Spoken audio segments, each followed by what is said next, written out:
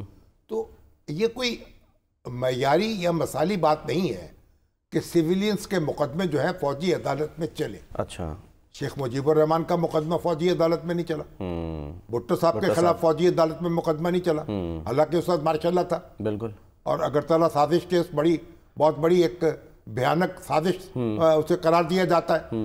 تو لیکن وہ معاملہ جو ہے وہ سول ایک ٹریبونل سے ان میں ہی چلا. پھر جو ذوالفقار علی بھٹو صاحب نے نیب کے رہنماؤں پر مقدمہ قائم کیا جسے حیدرآباد کنسپریسی کیس کہتے ہیں, اور حیدرآباد سازش کیس, وہ بھی مقدمہ جو ہے اس کی جو ٹریبونل تھا اس کی سربراہی لاہور ہائی کورٹ کے چیف جسٹس, یعنی بعد میں چیف جسٹس بنے, جیسے اسلم ریاض حسین کر رہے تھے. ٹھیک ہے, بلکہ پہلے بن گئے chief justice, sorry chief Aslam Riaz Hussain کر رہے تھے, اس کو لیڈ کر رہے تھے. تو یہ یعنی مقدمے جو ہیں جب آپ کا سول نظام مضبوط ہو, سول عدالتیں مضبوط ہوں, تو پھر وہاں مقدمے چلنے چاہیے. یہ خام خواہ کی ایک یعنی پخ لگانے کی کیا ضرورت ہے.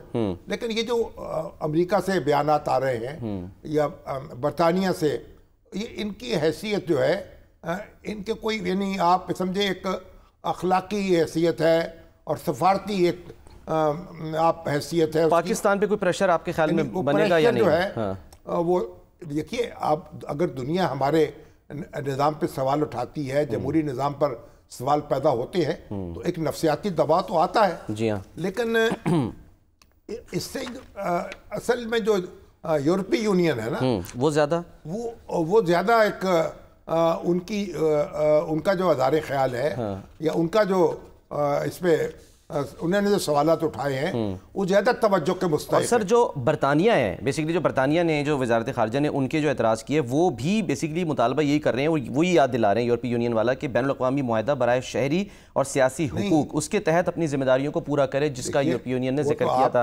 International covenant on civil and political rights. یورپی یونین میں آپ کی برآمدات ایک اسپیشل سٹیٹس حاصل ہے ان کو. ٹھیک ہے, آپ کو رعایت ملی ہوئی ہے ٹیرف میں, جی ایس پی پلس جیسے کہتے ہیں. تو اس میں آپ نے ایک انڈرٹیکنگ دی ہوئی ہے. جی ہاں.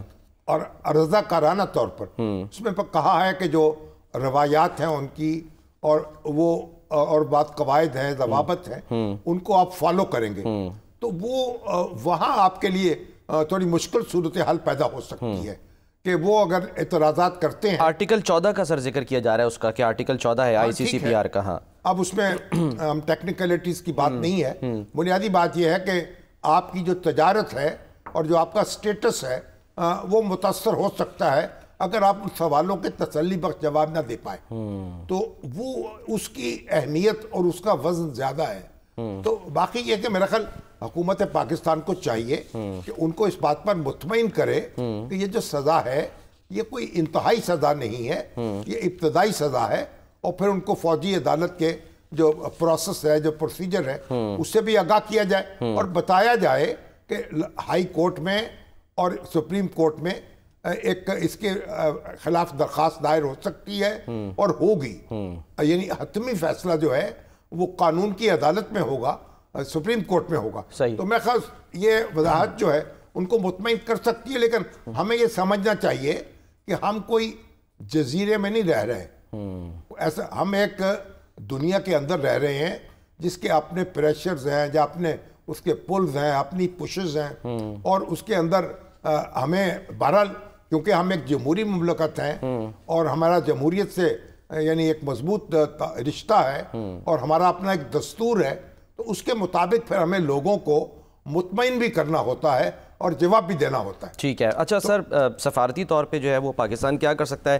اس کے لیے ہمیں خاص طور پہ جوائن کر رہے ہیں شمشاد احمد صاحب. اس میں ان سے بات کرتے ہیں. دیکھیں اصل بات یہ ہے کہ یہ باقی جو میزائل پروگرام ہے ہمارا، وزیر اعظم نے درست کہا ہے، ہم اپنے ایٹمی پروگرام تو ہم نے مکمل کر لیا.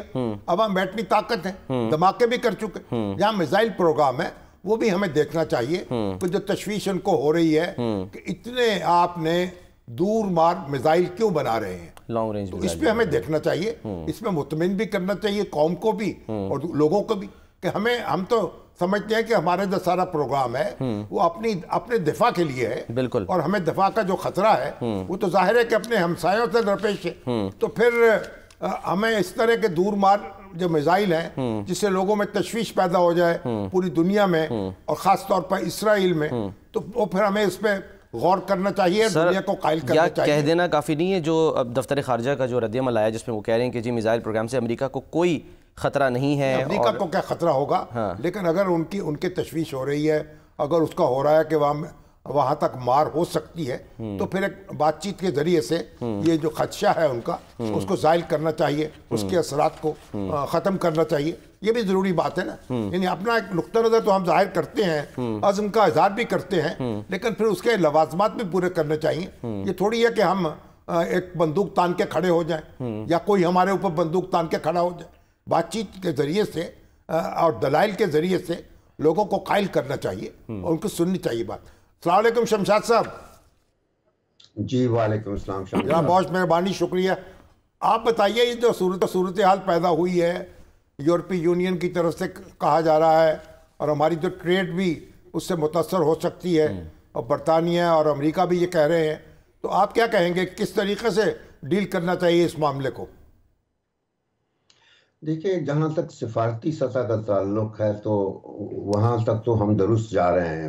فارن آفس کی طرف سے ٹھیک بیان آیا ہے، لیکن اصل میں ہمیں سمجھنا یہ بھی ہوگا کہ یہ ضرورت کیوں پیش آئی ہے امریکہ کو یا یورپین یونین کو. اور جب کوئی بھی ایسا ملک جو یہ بڑی طاقتیں سمجھتی ہیں کہ ان کے لیے مسئلہ ہے یا مسئلہ پیدا کر سکتا ہے، تو اس کو پریشر میں لانے کے لیے وہ موقع کی تلاش میں رہتا ہے. اور اس وقت پاکستان اپنی تاریخ کے نازک ترین دور سے گزر رہا ہے.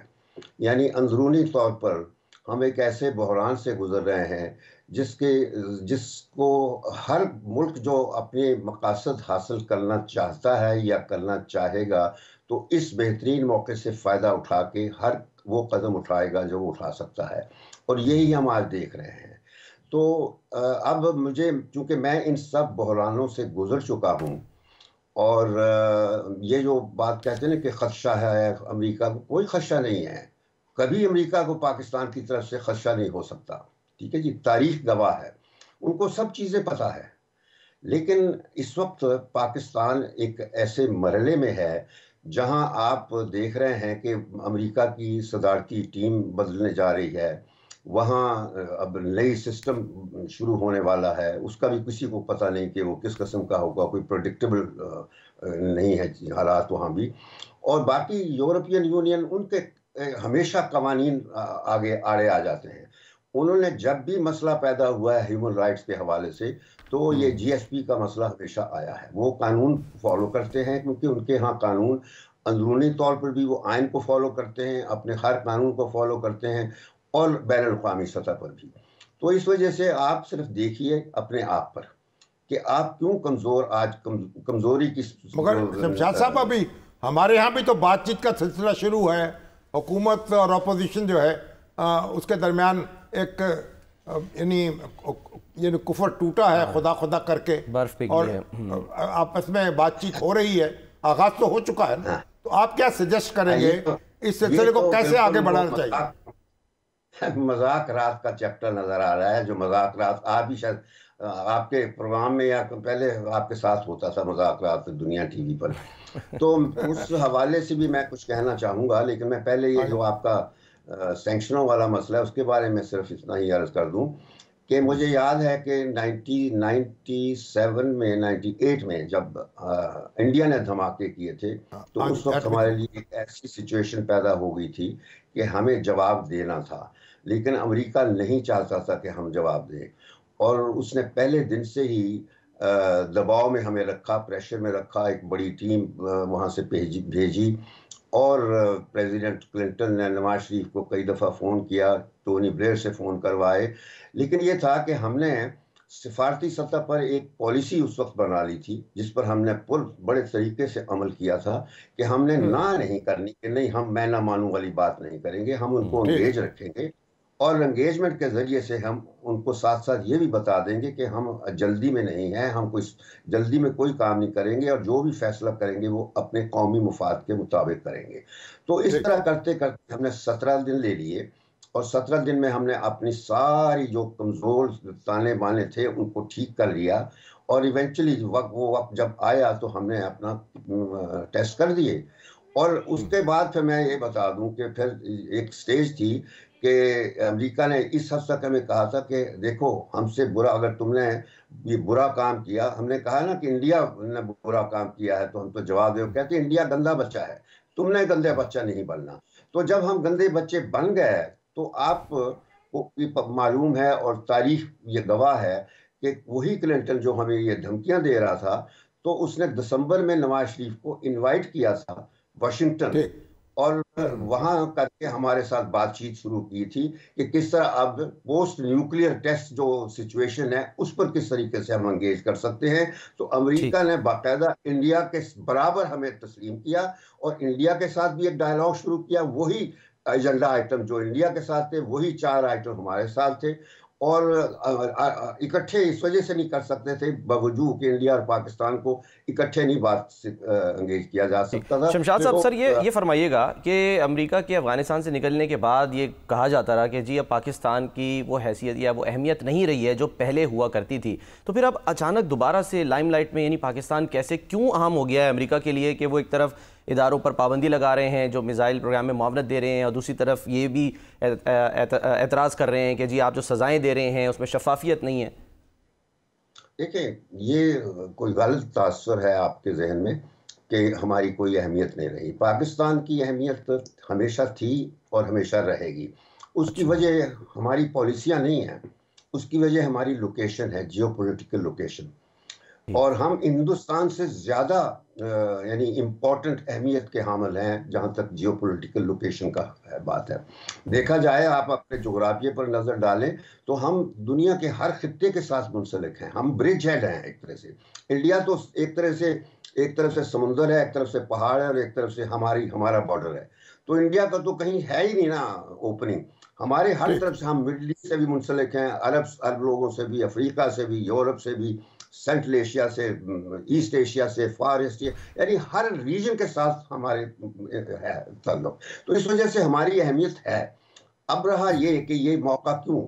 موقع بالکل یہ جتنے کمزور ہم آج ہیں اتنے میں کہہ رہا ہوں کبھی بھی اپنی تاریخ میں نہیں ہوئے، بلکہ یعنی یہ اندازہ کیجئے کہ 1970 میں جس وقت ہمارے ہاں ایسٹ پاکستان کا کرائسس عروج پر تھا، اس وقت بھی ہماری اہلیت جو یہ کیا جغرافیائی جو حیثیت ہے اس کا فائدہ اٹھاتے ہوئے نکسن نے یحییٰ کو اس وقت کہا تھا، 69 میں آیا تھا، 70 میں لاہور آ کے، کہ ہمیں اپنے دوست کے ساتھ صلح کروا دو۔ تو ہم اس وقت اس کرائسس کے دنوں میں بھی ہم امریکہ کی اور چین کی دوستی کروا رہے تھے، اور ہم نے کروائی، دنیا میں ایک گلوبل انسان پیدا کیا، بڑی طاقتوں کو درمیان، 2 بڑی طاقتوں، اور چین کو اس کی جو وہ تھی جگہ تھی جو عالمی برادری میں سلامتی کونسل میں پرماننٹ ممبر کی، وہ ہم نے دلوائی تھی۔ تو ہم لوگ ہر سچویشن میں وہ رول ادا کر سکتے ہیں اور کرتے رہے ہیں، اور اگر حکمرانیت ٹھیک ہوگی تو ہم کرتے رہیں گے۔ اس وقت یحییٰ خان بہت بڑا رول پلے کر گیا تھا اس بارے میں، کسنجر اور نکسن کو انگیج کر کے اس نے بڑی طریقے سے ہوتی۔ تو آج بھی ہم کر سکتے ہیں، لیکن جو کمزوری ہے وہ آپ کی اندرونی سچویشن ہے، اور اس کی بات میں اب ذرا تھوڑا کیونکہ ڈائلاگ کا ذکر کیا ہے میں اس حوالے سے اس طرف آ رہا ہوں کہ پاکستان کا جو مسئلہ ہے نا اندرونی، یہ کوئی آج کا مسئلہ نہیں ہے، یہ پیدا ہوا ہے جس دن ہم آزاد ہوئے تھے. انڈیا اور ہم بالکل برابر تھے. فرق صرف اتنا تھا کہ ہم 14 اگست کو آزاد ہوئے تھے اور انڈیا 14 کی جو مڈ نائٹ تھی 15 اگست صبح تھی اس نے ہم سے کچھ عرصے کے بعد آزاد ہوا تھا. لیکن یہ تھا کہ اس کے بعد جو انڈیا نے پہلے 3 سالوں میں وہ سب کچھ کر دیا جو ہمیں کرنا تھا, کیونکہ ہم ایک نئی ریاست تھے. انڈیا کا تو وجود ایک کنٹینیویشن تھا ریاست کا, جو انگریز چھوڑ کے جا رہے تھے اس کی تسلسل تھا, مگر ہم ایک سر ذرا آگے کی مستقبل کی ذرا بات کر لیں شمشاد صاحب. یہ تو آپ بڑی دلچسپ بات بتا رہے ہیں سر. میں صرف آپ سے یہ جاننا یہ چاہ رہا ہوں جو ابھی مسئلہ جو ہے, میری بات سن لیجئے, مسئلہ یہ ہے کہ پہلے 9 سالوں میں 8 گورنمنٹیں بنی. یہ آپ کو نقشہ ہمارا پیدا اس وقت ہو گیا تھا. جو پاکستان آج جو سچویشن سے 2-4 ہے, یہ اس وقت مسئلہ شروع ہوا تھا. تو میں اب تفصیل میں نہیں جاؤں گا, لیکن کہنا یہی چاہوں گا کہ سیاست دانوں نے اس وقت فوج کو وہ سپیس دی جس کے بعد پھر فوج کو ایک کردار مل گیا بہت اہمیت والا. اور اس کا یہ ہوا کہ ایوب خان نے لے کر وہ پھر 11-12 سال رہا اقتدار میں, مگر وہ پاکستان کے لیے بہترین پیریڈ تھا, کیونکہ اس دور میں پاکستان معیشت کے حوالے سے, استحکام کے حوالے سے, انٹرنیشنل سطح پر ہر لحاظ سے بہت اونچا گیا. ایوب خان کے زمانے میں ایوب خان کو ایشین ڈیگول کا یورپین کہا کرتے تھے, اور ہماری معیشت ایک ماڈل بن رہی تھی دوسرے ملکوں کے لیے. لیکن اس کے بعد پھر جو یحییٰ خان اور بھٹو نے مل کر ملک کے ساتھ کیا, اور پھر جو بھٹو نے اپنے 6-7 سالوں میں ملک کے ساتھ کیا, تو وہ جو سیاست دانوں کا کھیل تھا جو پہلے 9 سال والا, وہ اس کا تسلسل تھا جو بھٹو کا پیریڈ تھا. اور اس کے بعد پھر ایوب خان نے اپنا دور لایا. نہیں, اب ہم جہاں آج کھڑے ہیں وہاں ہمیں کیا کرنا چاہیے؟ یہ وہی تسلسل ہے, وہ سیاسی تسلسل ہے جو بالکل بھٹو کے بعد یا ضیاء کے بعد جو سیاسی تسلسل شروع ہوا تھا, یہ وہی کنٹینویشن ہے. وہی 4 حکومتیں بنی پہلے 90 کی دہائی میں, مگر اس سے نجات بھی تو حاصل کرنی ہے نا, آگے بھی تو بڑھنا ہے. آگے تو پھر ایک ہی طریقہ ہے نا. یہ بالکل بہت اچھی بات ہے. میں تو کہتا ہوں کہ یہ کاش یہ ہمارے سیاستدان سوچ لیں. اس وقت جو ڈائیلاگ کی بات شامی صاحب آپ کر رہے ہیں نا, دیکھیں ڈائیلاگ جو ہوتا ہے نا وہ 2 پارٹیوں کے درمیان ہوتا ہے, اور جن میں کوئی میوچویلٹی بھی ہوتی ہے, کوئی کامن گولز ہوتے ہیں, لیکن اس وقت کچھ بھی نہیں ہے. یہ 2 فریق جو ہیں یہ اس وقت اپنے اپنے مفادات کی بنا پر بات کریں گے, تو یہ ڈائیلاگ نہیں ہوگا. جو ہمیں ضرورت ہے وہ ہمیں ایک ایسی ضرورت ہے جس میں سارے پورے سیاسی کارڈز وہ اکٹھے ہوں. یعنی اس وقت فوج کو شامل نہ کریں. فوج ایک الگ کردار, فوج کے کردار کا تعین کرنا ہے. جو انڈیا نے پہلے 3 سالوں میں اپنی فوج کے کردار کو ڈیلینیٹ کر دیا تھا.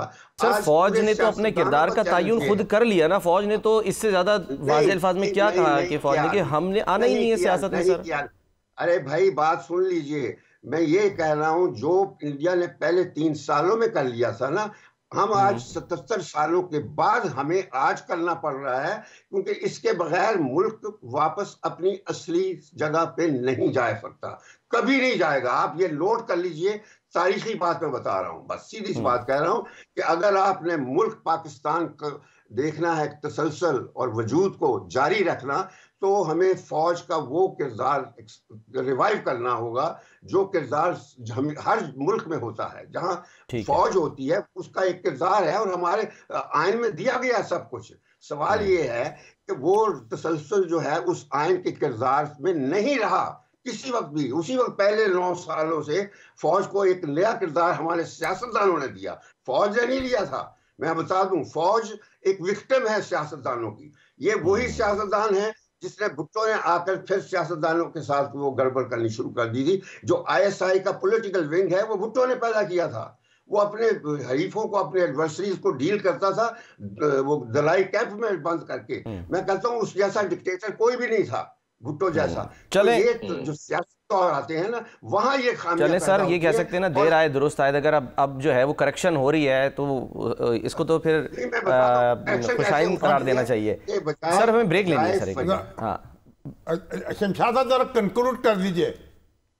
بس کنکلوڈ میں صرف یہ کہنا چاہوں گا کہ ڈائیلاگ کی بات کر رہے ہیں نا, تو یہ بنیادی طور پر ایک آل پارٹیز گیدرنگ ہونی چاہیے، اس میں کوئی فریق نہ ہو، فریقوں میں اپنے مفادات آ جاتے ہیں، اور اس کا صرف ایک ہی صرف ایجنڈا ہونا چاہیے کہ ملک کو آئینی صورت یا rule of law based governance کیسے دینی ہے، بس رول آف لا بیسڈ، جس میں آئین اور جوڈیشری اور پارلیمنٹ اور جو ہے حکومت اور پولیس فوج، اس سب کے کردار جو دیے گئے ہیں کہ ہم نے ان کے رولز کو کس طرح ایڈھیر کرنا ہے، اس پہ سارے سیاستدان اکٹھے ہو جائیں، اور تو فوج کو پھر فریق بنایا جائے، اس وقت کہا جائے کہ ہم نے فیصلہ کر لیا ہے، مجھے کوئی دلچسپی نہیں کہ میرے بھٹو جو ہے وہ پرائم منسٹر بنے، مجھے کوئی دلچسپی نہیں کہ مریم پرائم منسٹر بنے، اس وقت ملک کی حالت ہے تو ملک کے لیے ایک ایسا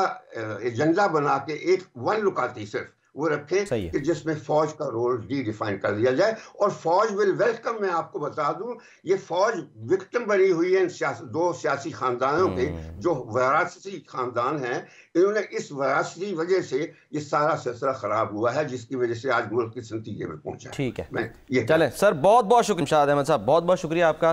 سر ایک کوئک بریک لیتے ہیں، بریک کے بعد ہم واپس آتے ہیں۔